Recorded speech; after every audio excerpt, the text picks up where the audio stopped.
All right, and hello. Welcome back to another Ask Me Thursday. My name is Montgomery, the small business attorney. Hey, thank you so much for joining me. Thank you so much. Is this your first time action? Let's see. Hey, Lenny, how's it going? Dr. Adams? How is everyone this great Thursday morning? It's like November, and it still feels so great outside. I'm so excited, even though we have a few more days to November, but it still feels great. I've been good. Everything is awesome. How about you? How have you been, Lenny? I know I have a new time, and yeah, trying to make everything work. Let's see, move my great picture. Thank you so much for inviting your followers. And today is a great topic. Blessings to you as well, Dr. Adams. Today is hey Diane, how are you doing? Today is a great topic. We got a great question for Ask Me Thursday. We're not going to be long. We're probably going to be just about, 5-10 minutes, but it's something that I really want to touch on and give you some information. All right, so if you have anyone, today's topic is what can't I trademark? Hey, Adrian. So if you know anyone that can benefit from this information that we're getting ready to talk about, definitely invite them in. Tweet it out. Let everyone know. And as you know, I'm going to hit record, so I'm going to repeat some things. Just make sure my hair is straight. So much hair. All right, we're getting ready to start now. I think. Possibly. I wonder if the battery is out on my control. Wouldn't that be terrible? I think. No. Apparently, hold on one second. Apparently I'm taking pictures of myself instead of recording. Give me 1 second.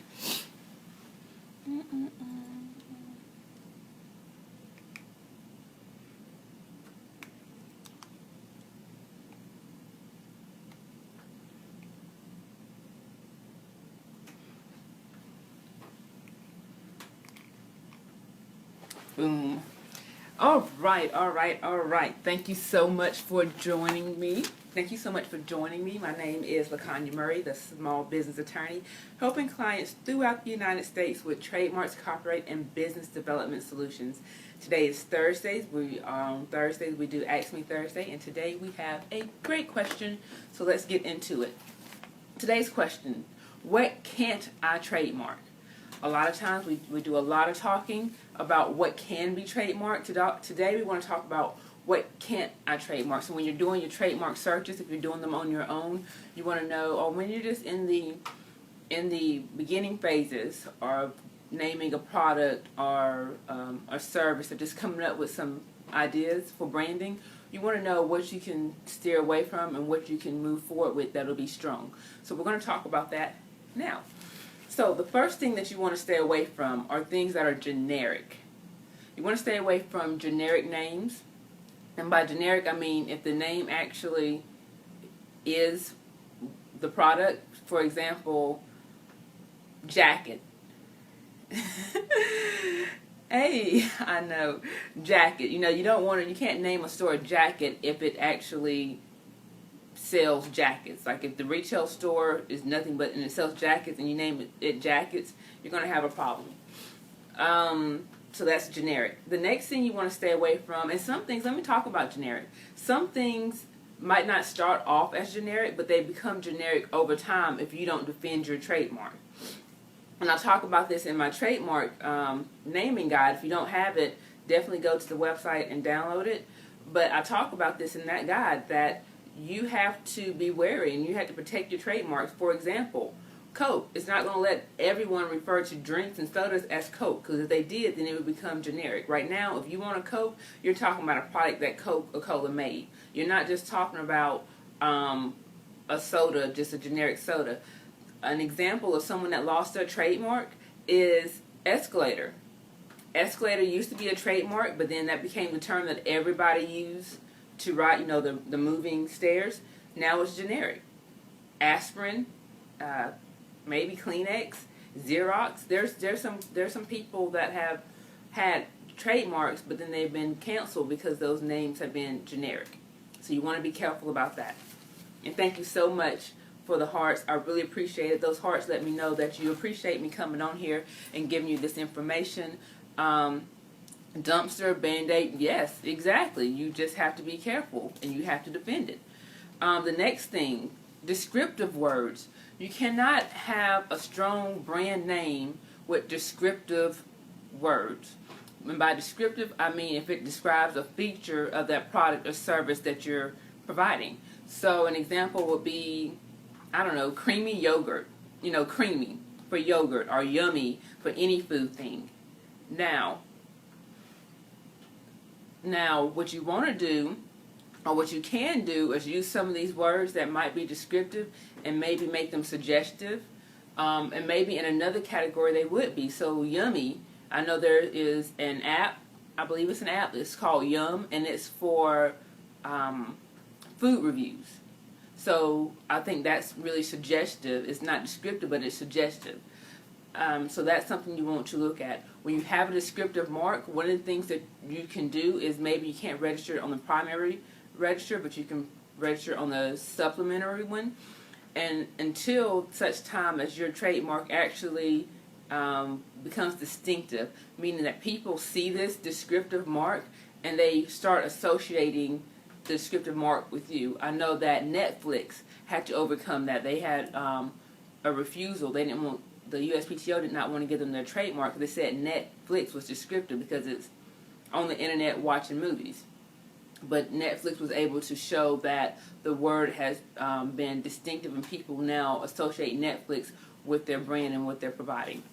So that's something that you have to think about. Let's see. Surnames can be pretty tricky.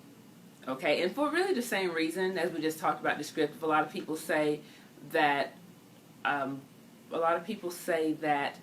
the surname is descriptive of the person that's actually providing the service.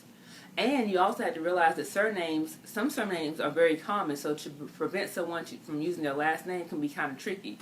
There are some ways around it, but surnames just in general, you have to know that you need to be wary of using surnames.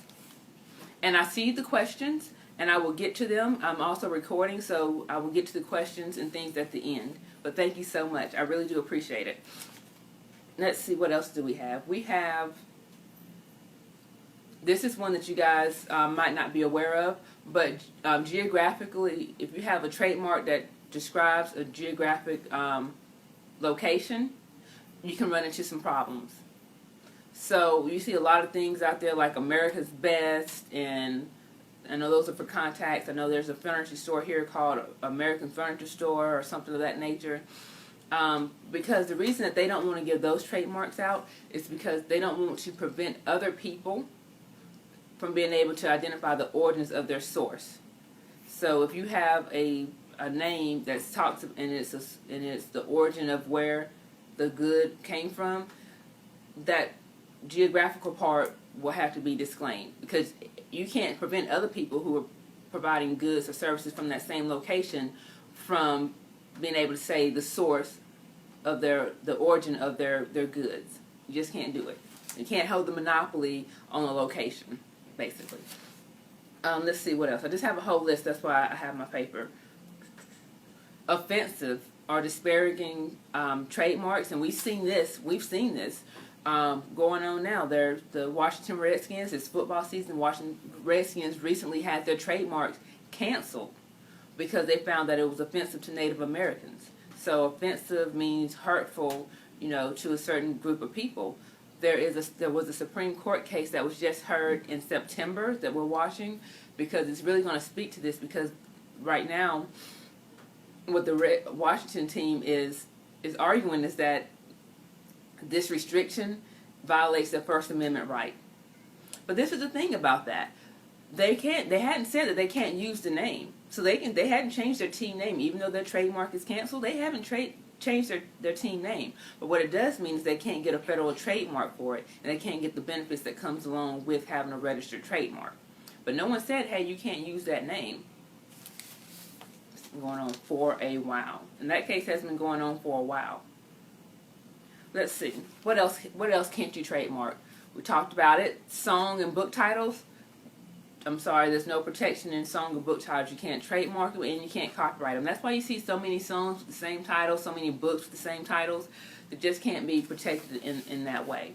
And also, for those people who are going above and beyond and they're maybe doing things with trade dress, if it is simply ornamental, meaning that it just makes something looks good and doesn't really have anything to do with your brand, then it can't be protected. So those are the things. I'm just going to run over the list one more time. The things that can't be trademarked are generic terms, descriptive terms, surnames, geographically descriptive terms, offensive terms, song, book titles, and anything that's simply decorative. All right? So here's the thing. This is a list of some things, and we can go into some more details on it, because I know a lot of people have been asking me these questions, and I actually will add this too. I'm going to add this, that when you're looking to see what you can and cannot register with the USPTO's office, you also have to keep in mind what they're looking for. They are looking for things that are likely to cause confusion amongst consumers. So similarly confusion. If it's similar, if you have marks that are similar, not the same, it's a chance that your trademark could be denied or refused. And what I'm going to do, because I've had a lot of requests for it, is I'm going to actually, I'm in the process of developing a course. It'll be launched at the end of November. The course will be launched at the end of November. If you guys are interested, I'm going to do a pre-registration, pre-sale tomorrow. It's only going to be open for the weekend. The pre-sale price will be $147 through the weekend, and then it's going to go up until the time that the course launches. Because this is going to be some really good information. This information is going to teach you, like, trademark. I'm going to show you how to do trademark search. So we're going to talk about these things here, but I'm also going to show you how to do your own trademark search in the USPTO's database and using the tricks and things that I use.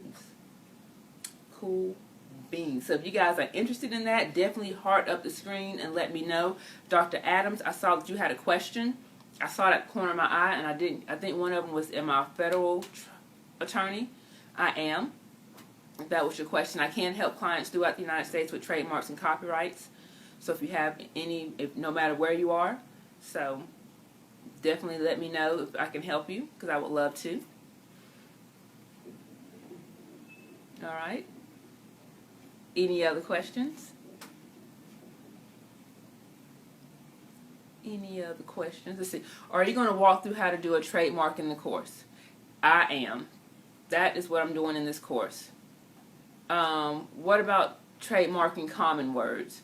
Cannot trademark common words. So common words and generic, if you by common you mean generic words, no, you cannot trademark generic words. And we talked about that a little bit. That was one of the first things that we talked about. Common, like engineer. No. You will more than likely have to disclaim that, because you can't prevent other people from using certain words, and it depends on how you're using it too. What about apples and window? How about apple and windows? It depends. Well, we know we can trademark apples. If you're using apples in a way that's not describing apples, like you can't use apples in any kind of association with apples or food products. But we know that apples, because we have the phone, the computers, iPads to prove it, apple used in a different type of way can be arbitrary.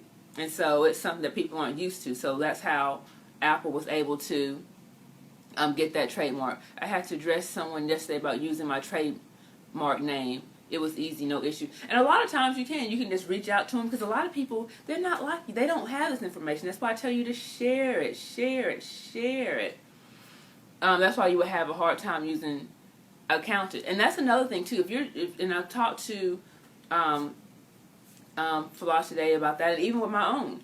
Even though it might be descriptive on one level, you might be able to get it on the supplementary register, meaning that it's not the principal, but if you can show after 5 years that people associate the small business attorney with me, and there's no one else, using it, then I will be able to get that mark on the primary register.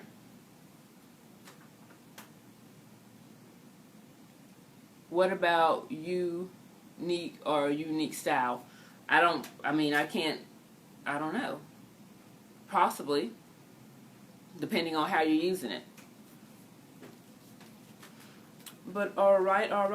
If you guys have specific questions about something that you're doing, thank you so much for sharing Flash today. Hey, Dr. Hightower, how are you? But if you have questions that are specific to what you're doing, then definitely contact my office and schedule an appointment. Do you have a template contract in your store for speakers and sponsors?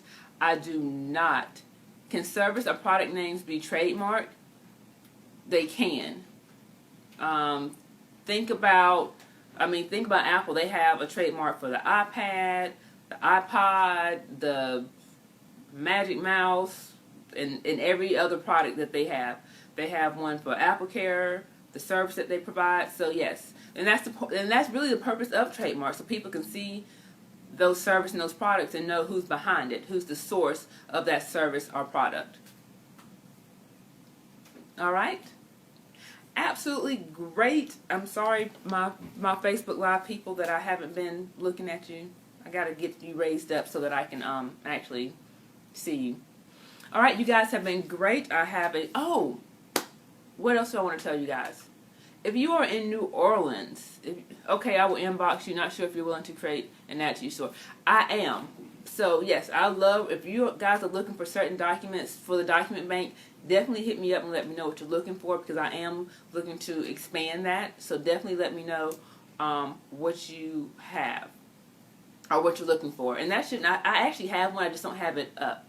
But you guys, if you are in New Orleans, December 6th through the 8th, I'm going to be there speaking at the Courtier Retreat. I'm very excited about it. I'm going to be sharing the stage with some wonderful, amazing people. So if you live in New Orleans, definitely hit me up so that we can connect while I'm there. All right. If you are a wedding planner or an event planner, this is an event that you definitely want to get to. It might be almost sold out. So you want to definitely reach out to them and see if there's any seats available. I will see if I can get a link for you guys and share it on my Facebook page. Okay? Well, until then, I got to run because I got a whole lot of stuff on my to-do list today, and I will talk to you later. All right, bye. I don't know how to stop this.